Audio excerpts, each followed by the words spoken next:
ಈಗೊಂಚೂರು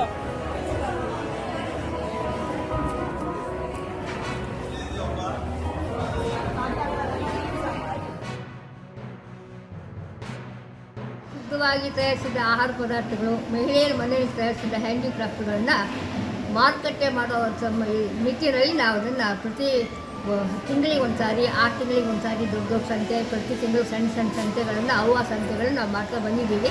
ಮುಂದಿನ ದಿನಗಳಲ್ಲೂ ನಾವು ಕೇಂದ್ರ ಸರ್ಕಾರದಿಂದ, ರಾಜ್ಯ ಸರ್ಕಾರದಿಂದ ಸಹಾಯ ನಿರೀಕ್ಷೆ ಮಾಡ್ತೀವಿ. ಈ ನಿಟ್ಟಿನಲ್ಲಿ ಸರ್ಕಾರದವರು ಹೆಚ್ಚೆ ಅವರಿಗೆ ಮಹಿಳೆಯರ ಉತ್ಪನ್ನಗಳಿಗೆ ಹೆಚ್ಚಿನ ಆದ್ಯತೆ ಕೊಡುವಂಥ ಕೆಲಸನ ಅವಕಾಶ ಮಾಡಿಕೊಡ್ಬೇಕು.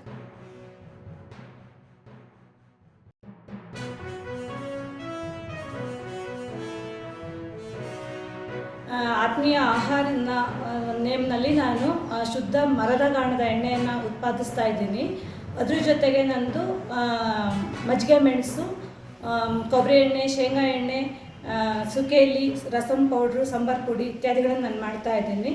ಈಗ ನನಗೆ ಜೀವನ್ಮುಖಿ ಅವ್ವ ಸಂತೆ ಅನ್ನೋದು ನನಗೆ ತುಂಬ ಚೆನ್ನಾಗಿ ಸಹಕರಿಸ್ತಾ ಇದೆ. ನಾವು ಅದರಲ್ಲಿ ವ್ಯಾಪಾರ ಮಾಡ್ತೀವಿ. ತುಂಬ ಹೆಲ್ಪ್ ಆಗ್ತಾ ಇದೆ ನಮಗೆ ಅದರಿಂದ, ಜೀವನ್ಮುಖಿಯಿಂದ.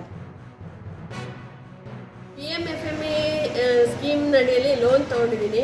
ಅದರಲ್ಲಿ ಡ್ರೈಯರು ಮತ್ತು ಹಿಟ್ಟಿನ ಮೆಷಿನ್ ತೊಗೊಂಡಿದ್ದೀನಿ. ಇದನ್ನೆಲ್ಲ ಉಪಯೋಗಿಸ್ಕೊಂಡು ನಾನು ಗೃಹ ಉತ್ಪನ್ನಗಳನ್ನು ಮಾಡ್ತೀನಿ. ಇದೇ ಥರ ನಮ್ಮ ಅವ್ವ ಸಂತೆ ಏನು ಆಗ್ತಾಯಿದೆಯೋ ಅದೇ ಥರ ನಮಗೆ ರಾಜ್ಯ ಮಟ್ಟದಲ್ಲೂ ಆದರೆ ನಮ್ಮ ಮಹಿಳೆಯರಿಗೆ ಒಂದು ಒಳ್ಳೆಯ ಅವಕಾಶ ಸಿಗುತ್ತೆ. ನಮ್ಮ ಉತ್ಪನ್ನಗಳು ಚೆನ್ನಾಗಿ ಮಾರಾಟ ಆಗಿ ನಾವು ಜೀವನ ಸಾಗಿಸಲಿಕ್ಕೆ ಅನುಕೂಲ ಆಗುತ್ತೆ. ಒಂದು ಪ್ಲ್ಯಾಟ್ಫಾರ್ಮ್ ಮಾಡಿಕೊಟ್ಟಿದ್ದಾರೆ.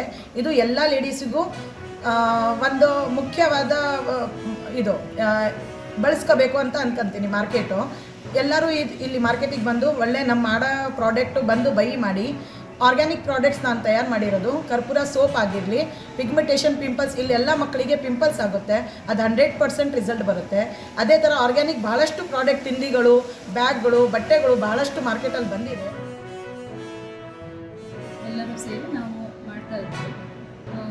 ನಮಗೆ ಫ್ರೀ ಇದ್ದಾಗ ಮಹಿಳೆಯರ ಸಬಲೀಕರಣ ಆಗಲಿ ಅನ್ನೋದಕ್ಕಾಗಿ ನಮ್ಮಲ್ಲಿರುವಂತಹ ಆಹಾರ ಪದಾರ್ಥಗಳು ಬೇರೆಯವರಿಗೂ, ಮಲೆನಾಡಿನ ಪದಾರ್ಥಗಳು ಇನ್ನೊಬ್ಬರಿಗೆ ಪರಿಚಯ ಆಗಲಿ, ನಾವು ಆರೋಗ್ಯಪೂರ್ಣವಾದಂತಹ ಮನೆಯಲ್ಲೇ ತಯಾರಿಸಿ ಒಳ್ಳೆಯ ಆರೋಗ್ಯವನ್ನು ಹೊಂದುವಂತಹ ಆಹಾರಗಳನ್ನು ಪರಿಚಯಿಸುವುದು ಹಾಗೂ ನಮ್ಮಲ್ಲಿರುವ ಪ್ರತಿಭೆಗಳನ್ನು ಹೊರಗೆ ಹಾಕೋದಕ್ಕೋಸ್ಕರ ಇಂತಹ ಒಂದು ಕಾರ್ಯಕ್ರಮಗಳಲ್ಲಿ ನಾವು ಭಾಗವಹಿಸ್ತೀವಿ.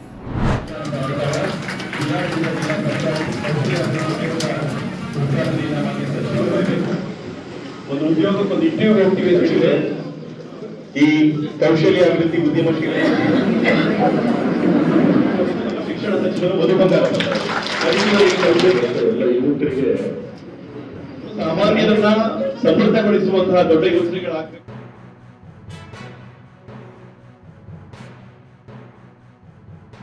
ಸ್ಕಿಲ್ ಅಂಡ್ ಸ್ಕೂಲ್ ಅಂತ ಹೇಳಿ ಸ್ಟಾರ್ಟ್ ಮಾಡ್ತಾರೆ. ಸ್ಕಿಲ್ ಎಲ್ಲಿ ಬರುತ್ತೆ ಅಂದ್ರೆ ಕಾಲೇಜಿಗೆ, ಸ್ಕೂಲಿಗೆ ಬರೋದಿಲ್ಲ.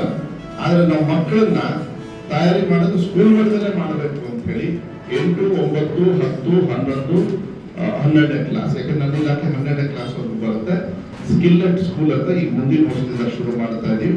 ಅದನ್ನ ಈಗ ಅಂದ್ರೆ ನಿಮ್ಮ ಹಿಂದೆ ಇರ್ತಕ್ಕಂಥ ಸ್ಟೂಡೆಂಟ್ಸ್ಗೆ ಅವರಿಗೆ ಸಹಾಯ ಆಗ್ತಕ್ಕಂಥದ್ದು, ಅದರಲ್ಲಿ ಎಲ್ಲಾ ತರದ ತರಬೇತಿ ಟೆಕ್ನಿಕಲಿ ಕೊಟ್ಟಿರ್ತಾರೆ. ಮತ್ತೆ ಯಾವ ರೀತಿ ಬೇರೆ ಬೇರೆ ಸ್ಕಿಲ್ಸ್ ಕನೆಕ್ಟೆಡ್ ಏನೇನು ಇರ್ತದೆ ಅದನ್ನ ನಾವು ಕೊಡ್ತಕ್ಕಂಥದ್ದು ವ್ಯವಸ್ಥೆಯನ್ನ ನಾವು ಮಾಡ್ತಾ ಇದೀವಿ.